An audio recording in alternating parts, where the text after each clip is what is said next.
తెలంగాణ రాష్ట్రంలోని గ్రామ పంచాయతీలను ఎల్లుండి నుంచి స్పెషల్ ఆఫీసర్లు పాలించనున్నారు. రేపటితో సర్పంచుల పదవీకాలం ముగియనుంది. అయితే గ్రామ పంచాయతీ ఎన్నికల నిర్వహణ సాధ్యమంటూ మంత్రులు పలు సందర్భాల్లో చెప్పారు. మరోవైపు తమ పదవీకాలాన్ని పొడిగించాలంటూ సర్పంచులు తెలంగాణ ప్రభుత్వాన్ని కోరుతున్నారు. అలాగే గత ప్రభుత్వం పెండింగ్లో పెట్టిన తమ బిల్లులను విడుదల చేయాలంటూ సర్పంచులు కాంగ్రెస్ సర్కార్ను కోరుతున్నారు.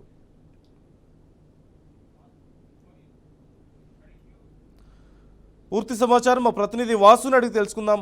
వాసు, తమ పదవీ కాలాన్ని పొడిగించాలని అలాగే గతంలో ఉన్న పెండింగ్ బిల్లులను కూడా రిలీజ్ చేయాలంటూ సర్పంచులు కోరుతున్నట్లుగా తెలుస్తోంది. మరి ప్రభుత్వం ఏ నిర్ణయం తీసుకునే అవకాశం ఉంది?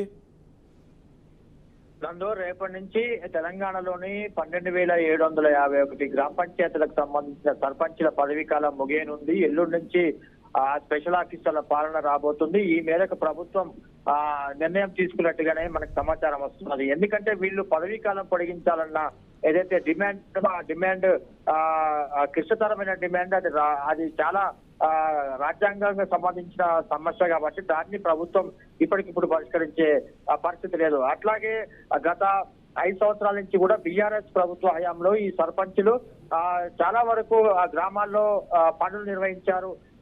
కాంట్రాక్ట్ వర్క్ సొంత నిధులతోని వాళ్ళు వైకుంఠ ధామాల నిర్మాణం కానీ, అట్లాగే పల్లె ప్రగతికి సంబంధించిన పార్కుల నిర్మాణం కానీ, అట్లాగే గ్రామ పంచాయతీకి సంబంధించిన పాలనా వ్యవహారాలకు సంబంధించిన వాళ్ళు చాలా నిధులని ఖర్చు పెట్టారు. అవన్నీ కూడా పెండింగ్ బిల్లులు కోట్ల రూపాయలు ప్రభుత్వం దగ్గర బకాయిలు ఉన్నాయి. అవన్నీ కూడా విడుదల చేయాలని చెప్పి సర్పంచులు డిమాండ్ చేస్తున్నారు.